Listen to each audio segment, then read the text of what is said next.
बहुत समय पहले एक छोटे से गांव में एक व्यक्ति रहता था जिसका नाम था एली। एली कठोर दिल वाला और स्वार्थी इंसान था।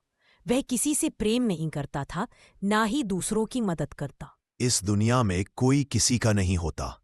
जो खुद के लिए नहीं जीता वो मूर्ख है। एक दिन गांव में खबर फैली कि यीशु मसीह गांव में आए हैं। लोग उनके चारों ओर इकट्ठे हो गए। सबके चेहरों पर उम्मीद की किरण थी। एली भी देखने वहां पहुंच गया। अपने शत्रुओं से भी प्रेम करो। जो तुम्हें चोट पहुंचाए उन्हें क्षमा करो, क्योंकि क्षमा में ही परमेश्वर का प्रेम है। क्षमा?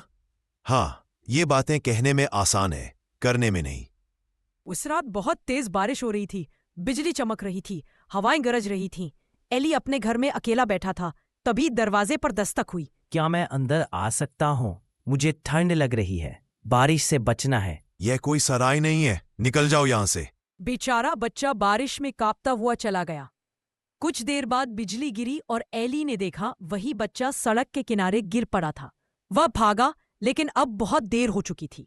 अगले दिन सुबह एली की आत्मा कांप उठी। उसके दिल में अपराध बोध था।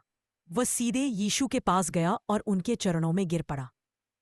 प्रभु, मैंने एक निर्दोष बच्चे को ठुकरा दिया। क्या मेरे जैसे पापी के लिए कोई क्षमा नहीं है?